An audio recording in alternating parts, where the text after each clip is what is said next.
এই দিনটা যে আমি দেখতে পাবো সত্যি আমার কাছে আনএক্সপেক্টেড ছিল।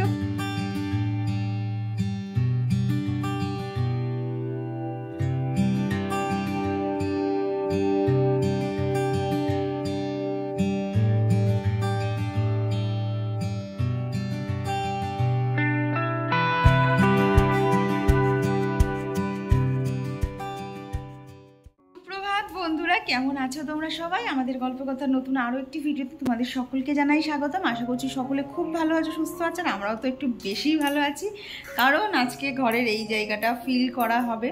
তো সেই জন্য সকাল থেকে কোনো ভিডিও শ্যুট করিনি। এখানে বিছানার গোছানো কমপ্লিট, প্লাস এখানে যা বালিশ বিছানা ছিল সমস্ত কিছু সোফায় রেখে এসেছি।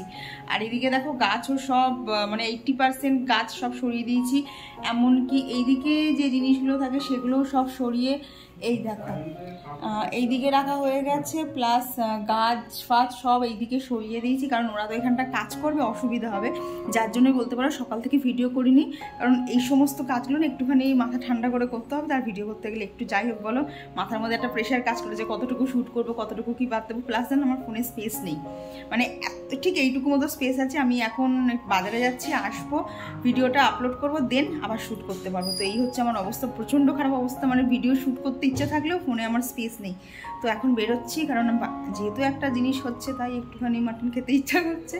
তো কৌশিক বললো ও নাকি চেনে না, আমি নাকি বিশাল ভালো চিনি। এবার আমি বলছি আমিও চিনি না, আমার মা খুব ভালো চেনে। তো দেখি, শিখতে তো হবে আস্তে আস্তে। তো চলো এখন আগে নিয়ে আসি, তারপরে ওরা আবার লাগাতে আসবো, তখন আমার ভিডিওগুলো করছি। জানি না কতটা কি ভিডিও করতে পারবো। তো চলো তোমরা ভিডিওটা দেখতে থাকো। তো এদিকে তো আমি বেরোচ্ছিলাম, আমি অমনি দেখো সকাল সকাল দুষ্টু চলে এসেছে। আজকে গতকাল এই জিনিসটা যখন এসেছিল তখন তো ও ছিল না। তো সকালে ওকে যেই বলেছি জানিস আমাদের বাড়িতে একটা নতুন জিনিস এসেছে, অমনি চলে এসেছে। আর তারপরে আজকে তো রবিবার, ওর মানে স্কুলও নেই। তো সেই জন্য সকাল সকাল চলেও আসতে পেরেছি। এসে তো মানে উত্তেজনার শেষ নেই, এর মধ্যে কি আছে কি হবে। তোকে বললাম পরে আসবি, যখন এটা লাগাতে আসবে তখন তুই আসবি। তো ও এখন বাড়ি গেছে। আর এই দেখো এই যে বেড কভারটা দেখতে পাচ্ছ না, এটা একটা পুরনো বেড কভার। তো ওটাকে এর ওপর রেখে দিলাম, আর কি যখন ওরা কাজ করতে আসবে না, ওই আমার ঘরে যে বিছানার চাদরটা পাতা আছে তার উপরে এইটা আবার পেতে দেবো। তো তারপরে আমি আর কৌশিক চলে এলাম হচ্ছে এখানে মাটন নিতে। তো মাটন নিয়ে আমি বাড়ি চলে গেছিলাম, আর কৌশিক গেছিলো হচ্ছে সোজা বাজারে। আর আমার বাড়ি যাওয়ার কারণ তাড়াতাড়ি এসে আমার ব্রেকফাস্টটা বানিয়ে নিতে হবে, কারণ এসিটা যখন লাগাতে আসবে তখন তো কৌশিক সম্পূর্ণটাই ওখানে চলে যাবে, তখন ওকে আবার ডেকে খাওয়ানো যাবে না। তো সেই জন্য ভাবলাম ও বাজার থেকে আস্তে আস্তে না, আমি এখানে আর কি ম্যাগি আর চাউমিন আজকে মিক্স করে বানাচ্ছি। আর কি চাউমিনটা অল্প ছিল তো ওই জন্য সাথে 2 প্যাকেট ইপি নিয়ে নিয়েছি। তো এইভাবেই মিক্স করে বানাচ্ছি। আর জানো তো এইভাবেই মিক্স করে বানিয়ে না খেতে বেশ ভালোই লাগে। আর কি মশলাটা তো একটু অন্য মশলা পড়ে, ম্যাগি মশলা না পড়ে ইপির মশলাটা দিয়ে খেতে কিন্তু ভালোই হয়। তো এখানে দেখো আমার চাউমিনটা কিন্তু একদম রেডি হয়ে গেছে, এবং তাড়াতাড়ি ঝটাপট আজকে তাড়াতাড়ি অনেকটা খেয়েও নিয়েছি। আর খাওয়া কমপ্লিট করতে না করতে ওরা কিন্তু চলেও এসেছিলো। তো কৌশিক কোনো রকমের নাকে মুখে গুজেই পালালো, বললো আমাকে আর এখন আর ডাকবা না, আমি এখন ওখানেই থাকবো। তো আমি এখন ওখানে যাবো না, কারণ আমাকে তো রান্না করতে হবে। তো এদিকে দেখো মাটনটাও ধুয়ে নিয়েছি। এদিকে জানেন তো বেশ খানিকটা মাটনের চর্বিও নিয়ে এসেছিলাম, তো সেটাকেও ভালোভাবে পরিষ্কার করে ধুয়ে নিয়েছি। নিয়ে এখন যে মাটনটা দেখলে না সেটাকেই এখানে সিদ্ধ করে নেবো। আর কি 3টে মতো সিটি দিয়েছিলাম। এতে কিন্তু কোনো নুন হলুদ বা অন্য কোনো মশলা কিচ্ছু অ্যাড করিনি। প্লাস মানে নর্মাল যে আর কি জল হয় সেই জলের মধ্যে এটাকে 3টে সিটি মেরে নিয়েছিলাম। আর ওখানে যতক্ষণ মাটনটা সেদ্ধ হচ্ছে ততক্ষণ দেখো এখানে পেঁয়াজ আদা রসুন সমস্ত কিছু আর কি রেডি করে নিচ্ছিলাম। আর ওদিকে দেখেছো আলুটাও কিন্তু আমার একটা সিটি দেওয়া হয়ে গেছে। কি বলো তো, এগুলো নর্মাল আলু তো, একটা যদি সিটি দেওয়া না হয় না তাহলে বেশ একদম সুন্দরভাবে গলে যায়। তো সেই জন্যই সিটি দিয়ে নিয়েছিলাম। তো এখানে দেখো পেঁয়াজ আদা রসুন আর 2টো শুকনো লঙ্কা দিয়েছিলাম। তো সেইটা দিয়ে একটা পেস্ট বানিয়ে নেবো। তো এইটাই যাবে হচ্ছে আজকে মাটন কারিতে। তো এদিকে এখন আগে রান্নাবান্নাগুলো বসাচ্ছি, কারণ আমারও সত্যি কথা বলতে খুব ঘরে যেতে ইচ্ছা করছে, কিন্তু ওই যে সময়টা নেই। তো এদিকে দেখো সেদ্ধ করা আলুগুলো এই এপিট ওপিট করে না অল্প একটু নুন আর হলুদ দিয়ে ভেজে নিয়ে তুলে নেব। আর এরই মধ্যে কিন্তু ওদিকে আমার মাটনটাও সেদ্ধ হয়ে গেছে। এখন আলুটা এখানে যতক্ষণ ভাজা হচ্ছে দেখো এখানে মাটনের স্টক আর মাটনটা দুটোই কিন্তু আলাদা করে নিয়েছি। আর কি স্টকটা পরে রান্নায় ইউজ করবো, তবে মাটনটা দিয়ে আগে ভালোভাবে কষিয়ে নেব। তো এইদিকে আমার আলুগুলোও ভাজা হয়ে গেছে। তো চলো এবার ঝটাপট মাটনটা রেডি করে নিই। তো আজকে বহুত দিন পরেই বাড়িতে মাটন রান্না হচ্ছে। তো এখানে দেখো গোটা গরম মশলা, তারপরে দিয়েছি তেজপাতা জিরে শুকনো লঙ্কা সমস্তটা ফোড়নে দিয়ে নিয়েছিলাম। দিয়েই হঠাৎ করে কৌশিক ডাকলো যে এই দেখো তুমি এখানে বলেছিলে ভিডিও করবে। আর কি যখন ওপেন করছে না ওকে আমি বলে রেখেছিলাম যে যখন ওপেন করবে তখন আমায় ডাকবে, আমি কি একটুখানি ভিডিও করে আসবে। তো সেই জন্য আবার ডাকলো। তো রান্নাটা ওখানে বন্ধ করে দিয়েই আবার চলে আসতে হলো। তো এই মোমেন্টটা যে আমার কাছে কতটা আনন্দের সত্যি আমি বলে বোঝাতে পারবো না, যে ফাইনালি আমার ঘরে লাগছে বহুত দিনের স্বপ্ন আজকে পূরণ হচ্ছে। মানে আজকে প্রত্যেকটা মুহূর্তেই তোমরা মুখ থেকে আমার এই কথাটাই শুনতে পাবে, কারণ আজকের জন্য আমি ভীষণভাবে এক্সাইটেড ছিলাম। তো ওরা ফ্যানটা নিয়ে উপরে রাখতে গেছে, আর এইখানে যেটা মেন যেটা বডি সেটা এখানে রাখতে এসছে, এখানে আর কি রেখে দিয়ে ওরা বাইরে গেছে। তো সেই জন্যই আমি একটুখানি ভিডিও করছিলাম। তো এখানে দেখো আর কি জায়গাটাতে আমাদের সমস্ত কিছু পয়েন্ট করাই ছিল, তো সেখানে এখন লাগিয়ে নেবে। তো আর এবার কী বলো তো, কতক্ষণ এবার রান্না বন্ধ লাগবে, ওদিকে তো আবার পিসি চলে আসবে, তো তাড়াতাড়ি এখানে রান্নাটাও এদিকে করছি, আর সাথে মাঝখানে উপরেও যাচ্ছিলাম। তো তখন দেখলে না গোটা গরম মশলাটা ফোড়ন দিয়েছিলো, তার মধ্যে পেঁয়াজটাকে ভালোভাবে ভেজে নিয়ে যে আদা রসুন আর কাঁচা শুকনো লঙ্কার যে পেস্টটা বানিয়েছিলাম সেটাই এখানে দিয়ে দিলাম। দিয়ে খুব ভালোভাবে নেড়ে একদম তেল ছাড়া করে কষিয়ে নিয়েছি। তার মধ্যে এই ধরো একটা বড় টমেটো দিয়েছি আর একটা ছোটো টমেটো, তো এই টমেটো দুটো ভালোভাবে পেস্ট করে এর মধ্যে দিয়ে আবারও কষিয়ে নিয়ে এর মধ্যে মিট মশলা, জিরের গুঁড়ো, ধনের গুঁড়ো, সামান্য কাশ্মীরি লঙ্কার গুঁড়ো সমস্ত কিছু দিয়ে, আর এখানে না একটু নুনও অ্যাড করেছিলাম, কারণ মশলাটা কষানোর সময় একটু না নুন না দিলে কেমন যেন ফ্যাকাশে লাগে। তো সমস্ত কিছু দিয়ে দেখো কি খুব ভালোভাবে মশলাটা কষিয়ে নিয়েছি, দিয়ে যে সেদ্ধ করা মাটনটা ছিল সেইটা এর মধ্যে দিয়ে দিয়েছি। দিয়ে আবারও বেশ খানিকক্ষণ যতক্ষণ আর কি তেল ছাড়তে শুরু করেছে ঠিক ততক্ষণ কষিয়ে নিয়েছি। আর এটা করতে গিয়ে আমার হাতটাও ব্যথা হয়ে গেছিলো। তারপর খানিকটা স্টক এখানে দিয়ে দিলাম, দিয়ে এখানে মাটনটা আর কি সেদ্ধ হচ্ছে, ওখানে ততক্ষণ রান্নাও। আর এদিকে আমি কিছু টুকটাক কাজ করবো, যেমন ধরো ওদিকে ভাতটা বসিয়েছি, তারপরে আরও একটা রান্না তো করতে, শুধু তো মাটন হলে হবে না, আর কি যতই হোক রবিবারের দুপুরবেলা অন্য একটা কিছু চাই, মানে অন্য কোনো একটা তরকারি, তো সেই জন্য ডাঁটাও কেটে নিয়েছিলাম। নিয়ে দেখো এখানে মাটনটা আর কি ভিট করে আর কি বলো তো মানে লো হিটে হচ্ছে। তো তারপরে আবার আমি চলে এসেছিলাম উপরে, আর দেখেছো ঘড়িতে বাজে হচ্ছে 12টা 20। আজকে আমার রান্নাও হচ্ছে অনেক লেটে, কি বলো তো এক্সট্রা না অনেক কাজ করতে হচ্ছিলো, সেগুলো না মানে ভিডিওতে শ্যুট করা যায়নি, কিন্তু আমাকে সমস্ত কাজগুলোই না করতে হচ্ছিলো, যার ফলে তো দেরিও হচ্ছিলো। তো দেখো এইখানে কিন্তু আমার এসি একদম ঘরে লেগে গেছে, এখন না ওয়াটার লেভেল দিয়ে কতটা আর কি উঁচু নিচু হয়েছে কিনা সেটাই দেখা চলছিল। তো তারপর ঘরের কাজ তো ওখানে হতে শেষ হয়ে গেছে, ওরা গেছিলো ছাদে আর আমি চলে এসেছি নিচে। তো এখানে দেখো যে চর্বিটা নিয়েছিলাম না মাটনে, তো সেটাই এখন দিয়ে দিলাম, দিয়ে তার সাথে কিন্তু দইটাও এখানে অ্যাড করে দিয়েছি, দিয়ে খুব ভালোভাবে নাড়াচাড়া করে এইবার ওপর থেকে আলুগুলো দিয়ে দিলাম। দিয়ে এইবার ধরো গ্যাসে না এইভাবে প্রায় একদম লো হিটে 30 মিনিট মতো বসানো ছিল। আর এখন না ওপর থেকে আরেকটু কালারের জন্য কাশ্মীরি লঙ্কার গুঁড়োও দিয়ে দিয়েছিলাম, আর কি আজকে মাটনের সেই যেটা আর কি লাল লাল ঝোল হয় সেটাই বানাবো, তো অত তো আর লঙ্কার গুঁড়ো দেওয়া যাবে না, তাই কাশ্মীরি লঙ্কার গুঁড়ো দিয়েই কাজ চালাচ্ছিলাম। তো ওদিকে মাটন তো ওর মতো হচ্ছে, ওকে এখন নামানোই যাবে না, ওটা এখন একদম লো হিটে অনেকক্ষণ ধরে রান্না হবে। আর এতে কী হয় বলো তো, মাটনটাকে যে টেস্টটা বেরোয় না তাতে না ঝোলের স্বাদটা এত সুন্দর হয় না, ওই ঝোল আর আলু হলেই ভাত খাওয়া হয়ে যাবে। তো ওইদিকে তো ওটা হয়েছে, বললাম না আর একটা কিছু রান্না করতে হবে, তারপর ওই কড়াটা এখন নামাবো না, তো সেই জন্য এখানে আর একটা কড়াই নিয়ে নিয়েছি। তো এখানে দেখো ডাঁটা আলু আর টমেটো দিয়ে একটা তরকারি করে নিচ্ছিলাম, একদমই অল্প করে করেছি, কারণ যেহেতু দুপুরবেলা এক তরকারিতে ভাত খেতে নেই, তো সেই জন্য। তো এদিকে দেখো আমার কিন্তু মাটনও মানে অলমোস্ট ডান, এখন শুধু ঝপাং করে বাটির মধ্যে ঢালতে হবে। ঢেলে দাঁড়াও, সবার আগে না তেজপাতাটাকে সরাবো, এর যা কার্যকারিতা ছিল তরকারিতে ওর কিন্তু কাজ শেষ, তো ওকে সরিয়ে দেওয়াই ভালো। দিয়ে এখন ওপর থেকে দিয়ে দিলাম একটুখানি ঘি, এত দারুণ গন্ধ হয়েছিল না কি বলবো তোমাদের। তো এদিকে দেখো রান্নাবান্নাও কমপ্লিট, ওদিকে রয়েছে ডাঁটার তরকারি, সাথে করেছি হচ্ছে খেজুর, আমসত্ত্ব, তেঁতুল আর টমেটো দিয়ে একটা চাটনি, আর এই রয়েছে আমার মাটনের লাল লাল ঝোল। তো কেমন হয়েছে আজকে রান্নাগুলো অবশ্যই কিন্তু জানিও। তো একটা বাড়িতে আজকে স্পেশাল দিন, একটা অনেক দিনের ইচ্ছা পূরণ হচ্ছে, তাই একটু ভাবলাম মাটনই আজকে করা যাক। তো এইখানে এখন রান্নাঘরটাকেও ভালো করে ক্লিন করে নেবো, কারণ দেখবে যেহেতু মাটন রান্না হয়েছে না এমনিতেই চারিদিকটা কেমন যেন একটা তেল ভাব থাকে, যার জন্য আজকে একদম স্কচ ব্রাইট দিয়ে না ঘষে পরিষ্কার করেছি, না হলে না তেলটা যেত না। তো সেই জন্যই আজকে এইভাবেই পরিষ্কার করে নিচ্ছি। আর এই সময়টা এত তাড়াতাড়ি কাজ করছিলাম না, মানে কি বলো তো রান্নাটা তো হয়ে গেছে, মনে হচ্ছে যদি 1 লাফে উপরে যেতে পারতাম, কিন্তু কি করবো বলো, এখানে তো অনেক কাজ রয়েছে, সেই কাজগুলো না করে তো আর যেতে পারছিলাম না। আর জানো তো আমি এখানে বেসিনে বাসন না মাজলে, আর কি বাসন তো সমস্তটাই পিসি মাজবে, তার সত্ত্বেও নয় 2-1টা বাসন ধুয়েছি, তো বেসিনটা দেখি কেমন তেল হয়েছিল, তো সেই জন্য এখানে আর কি সমস্তটাই পরিষ্কার করে নিলাম। দিয়ে দেখো পিসি এর মধ্যে বাসন মেজে দিয়ে চলে গেছে। তো এদিকে বাসনটা রান্নাঘরে তুলে দিয়ে এদিকে দরজাটা সমস্ত কিছু বন্ধ করে চলে গেছিলাম আমি সোজা ওপরে। নিচের সমস্ত কাজ ছেড়ে জাস্ট ওপরে এলাম। এখন যে কখন কি করব আমি নিজেও জানি না, বিকজ বাজে হচ্ছে 2:20। হ্যাঁ 2:20 বাজতে যাচ্ছে। তো এইখানে তো হাফ লাগানো হয়েছে, এখনও এখানে প্লাগটা সেট করা হয়নি, বিছানার এই রকম অবস্থা। প্লাস দাঁড়াও দেখাচ্ছি, এইখানে যে কত ধুলো পড়ে রয়েছে, মানে পরিষ্কার করতে প্রচুর সময় লাগবে। এইখানে ব্যাগপত্র ছড়ানো, প্লাস আমার পিছনটাতে দেখো, আর কি জানলার গাছগুলো সব এইখানে আছে, ওইখানে একদমই জামা কাপড়, মানে আমার করুণ অবস্থা। নিচটা তো পুরো পরিষ্কার করে ফেলেছি, নিচে আর কিছু নেই। ও প্লাস এখানে টিভিতেও একটা চাপা দিচ্ছি, কারণ বললো প্রচণ্ড ধুলো উঠবে, এমনিতেই ঘরে আমার যা ধুলো হয়। তো এই তো হচ্ছে এখন আমার ঘরের অবস্থা। আর এটা লাগিয়ে ঘরের লুকসটা কেমন লাগছে অবশ্যই জানিও। বহুত দিনের স্বপ্ন আমার পূরণ হয়েছে। আমি তখন কৌশিককে বলছিলাম টিভি কিনে আমার যত না আনন্দ হয়েছে, এসিটা নিতে পারে আমার ভীষণ আনন্দ হয়েছে যে ফাইনালি মানে নিজেদেরকে নিজে কিছু আমি গিফট করতে পারলাম। এই দেখো, এ এখনও জামা কাপড় টানতে টানতে নিয়ে আসছে, ওখানে আর জায়গা নেই, এবার হিমালয় পর্বত ভেঙে পড়বে। তো এখন ছাদে কাজ হচ্ছে, চলো গিয়ে দেখি ছাদের কি অবস্থা। আজকে জানি না কখন শেষ, কি কাজ কি শেষ করবো। হ্যাঁ পিসি চলে গেছে, সব কাজ শেষ, আরে সমস্ত কিছু হয়ে গেছে। তো এখন যাই দেখি নিচে কি হচ্ছে। আর এদিকে আমি ভাবলাম একটু ওপরে যাবো, অমনি দেখি ওরা নিচে চলে এসছে। তো এসে এখন এখানে কি করছে বলো তো, আর কি এসির যে রিমোটটা আছে না, তার সাথে একটা ওয়াল মাউন্টিং দিয়েছে। এটা নাকি শুধু প্যানাসোনিকের এসিতেই দেয়, তো সেই জন্য দেখো ওয়াল মাউন্টিং দিয়ে রিমোটটা এখানে আর কি হ্যাং করে দিয়েছে। কি কিউট লাগছে না। আর রিমোটটা এত ছোট, নিচে রিমোটটা জানো তো আরও বড় ছিল, বাট ওপরেরটা অনেকটাই ছোট। তো তারপর ফাইনালি আমার এখানে এসিটা চলে গেছে।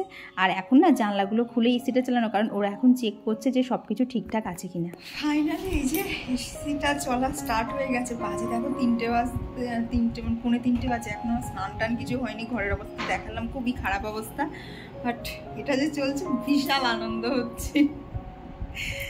মানে এত আনন্দ হচ্ছে না, সেটা আমি পুরোপুরি প্রকাশও করতে পারছি না। তবে কি বলতো, মানে এখনই অনেকটা ঠান্ডা হয়ে গেছে, আর এটা 2 টনের, যার জন্য ঠান্ডাটা আরও তাড়াতাড়ি হচ্ছে। কিন্তু এখন জানলা দরজাগুলো সমস্ত খোলা, তো যার জন্য অতটা ফিল করা যাচ্ছে না। বিশাল আনন্দ হচ্ছে গো।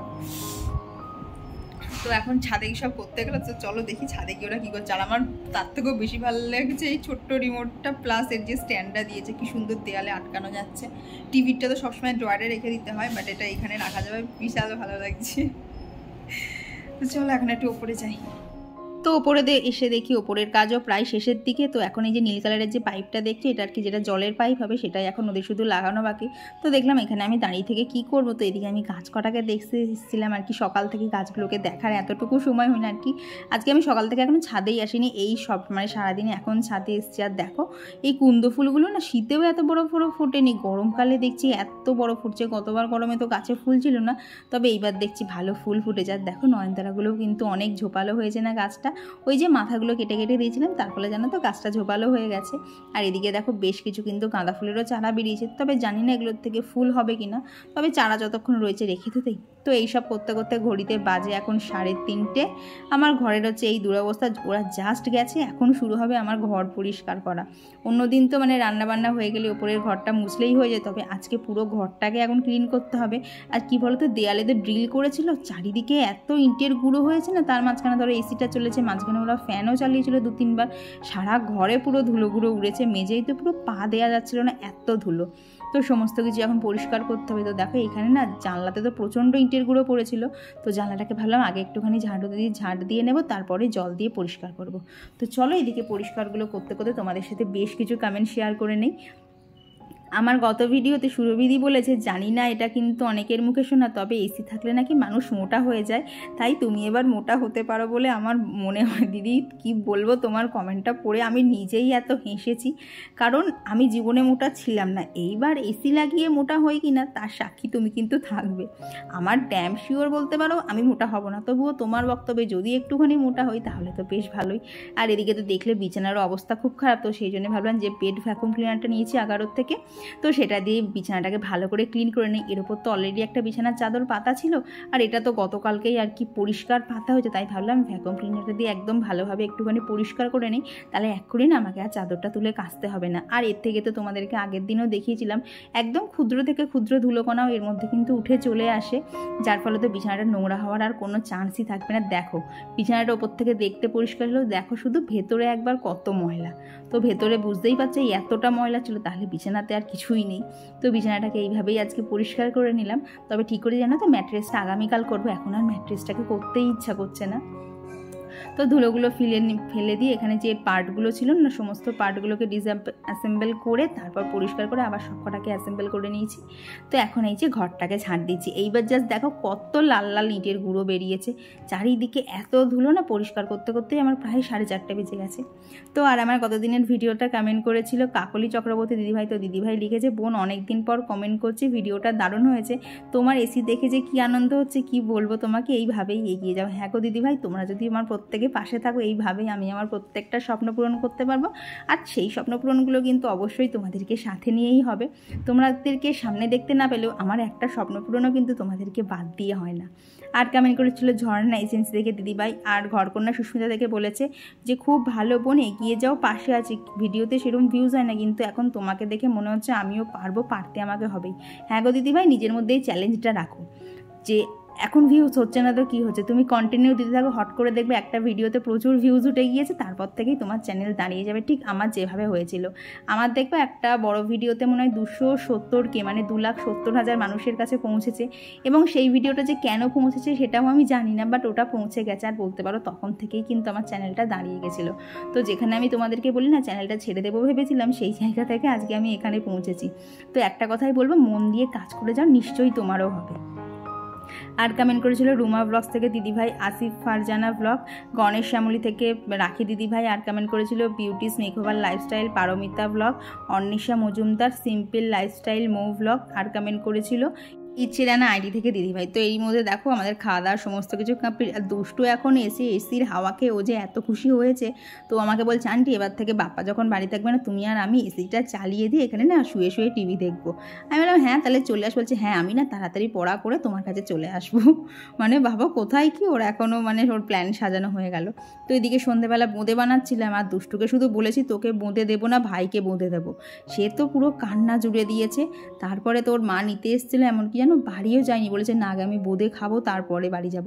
আর কি ওরা দুই ভাই জানো তো এই বোঁদেটা খেতে ভীষণ পছন্দ করে। তো দুষ্টু তো দেখলে কিরম করছিল বোঁদে খাবে বলে, তো ওকে তো বোঁদে দিয়েছি। আর খানিকটা বোঁদে নিয়েছিলাম বাটি করে, এই যে ছোটো জোনাকে দেবো বলে। ও বোঁদে খেয়ে এত আনন্দ পেয়েছে, দেখো চামচে করে দিচ্ছি, ওর ঠিক পোষাচ্ছিল না। ও আবার যেন কী করেছে, ওই দেখো হাতে করে করে তুলে তুলে খাচ্ছে মজা করে। তো এই নিয়েই তো সন্ধ্যেবেলাটা কাটছিল। এখন আমি উপরে এসে দেখি কৌশিক দেখো এই দিকটা গুছিয়েছে, মানে ঘরের কোন জিনিস আমি কোথায় রাখি দেখলাম ও সেটাও দেখেনি। মানে এদিককার জিনিস ওদিকে রেখেছে, ওদিককার জিনিস এদিকে রেখেছে। মানে তোমাদের দেখতে দেখতে মুখস্থ হয়েছে আমি ঘরের কোথায় কি রাখি, কিন্তু এখনও ওর মুখস্থ হয়নি। তো এইদিকে তো চেয়ারের অবস্থা দেখতেই পাচ্ছ, ভীষণ খারাপ অবস্থা। এবার চলো জামা কাপড়গুলো গুছিয়ে নিই, আরও বেশ কিছু কমেন্ট তোমাদের সাথে শেয়ার করে নিই। তো আর আমার গত ব্লগে কমেন্ট করেছিল মেনকা ব্লগ, আর বৈশালীলাল দিদিভাই লিখেছে তোমার সব ইচ্ছা যেন এইভাবেই পূরণ হয়। থ্যাংক ইউ দিদিভাই। আর কমেন্ট করেছিল সম্পাদে দিদিভাই।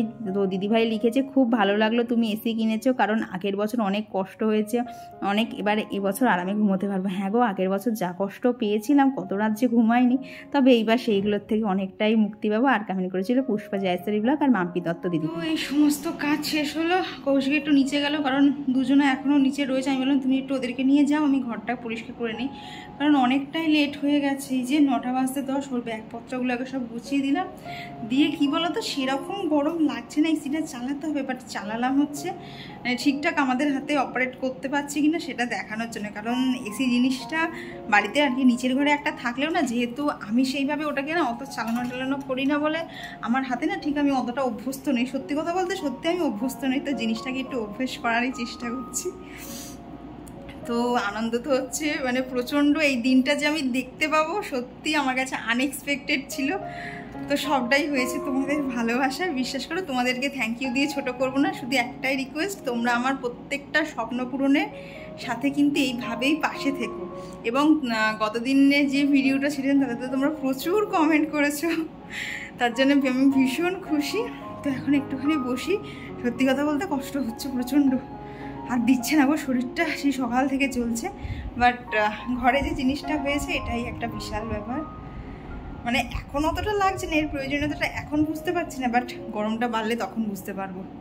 তো এখন ব্ল্যাঙ্কেটটাকে টাটা জানাতে হবে, কারণ এটা চলে এসেছে। তো এখন একটু রেস্ট নিয়ে নিই, চলো আবার পরে দেখা হচ্ছে। আর একজন দিদিভাইকে আমি বলেছিলাম যে আমি কি হেয়ার টনিক আর তেল ইউজ করি সেটা শেয়ার করবো, তো দেখো দিদিভাই এই দুটোই আমি ইউজ করি, তুমি চাইলে এগুলো কিনে ইউজ করতে পারো, ভীষণ। তো আজকের মতো খাওয়া দাওয়া কাজ সমস্ত কিছু কমপ্লিট। আর যে হেয়ার টনিক প্লাস হেয়ার অয়েলটা আমি ইউজ করি সেটা দেখিয়েই দিলাম, একজন দিদিভাই জিজ্ঞেস করেছিলে, তো সেই জন্যেই আমি আবারও দেখিয়ে দিলাম। আমাকে এই দুটো প্রোডাক্ট এতবার দেখাতে হচ্ছে কি বলবো, তোমরা মনে হয় অনেকেই ভিডিও স্কিপ করে বেরিয়ে যাও, যার জন্য আমি এতবার দেখানোর পরেও তোমাদের কোশ্চেন থাকে যে কি ইউজ করি। তবে যে টনিকটা আছে সেটা সবসময় ইউজ করতে পারি না, কারণ ঠান্ডা লেগে যাওয়ার ভয় থাকে, সারা শীত ইউজ করিনি, তবে গরমটা পড়ার সাথে সাথে ইউজ করবো। বাট হেয়ার অয়েলটা পুরো কন্টিনিউ করছি, আর মনে হয় এই এতটা মতো আছে, 5 প্যাকেটে শেষ হয়ে গেছে। তো এই হচ্ছে ব্যাপার, বাজে হচ্ছে রাত 11টা। তো এখন শোবো, আবার ওদিকে 4:30 5টায় উঠতে হবে, কৌশিক বেরোবে। তো চলো আজকের ভিডিওটা এখানেই রাখছি। ভিডিওটা তোমাদের কেমন লাগলো অবশ্যই জানিও, ভালো লাগলে কিন্তু প্লিজ একটা লাইক করে দিও। আর আমার ঘরের লুকসটা এখন কেমন লাগছে সেটাও জানিও। যদিও এখন ফ্যান চলছে, এখন এসিটা চালাবো না, কারণ অতটা এখনও গরম পড়েনি। আর সত্যি কথা বলতে এসিতে থাকা অভ্যেস নেই, তো এখনই এতটা বাড়াবাড়ি করা আমার স্বাস্থ্যের জন্য ভালো হবে না। তো এখন ফ্যানটা চালিয়েই শুবো। আর আমার ঘরের লুকসটা এখন কেমন লাগছে অবশ্যই কিন্তু জানিও। তো চলো আজকের জন্য টাটা।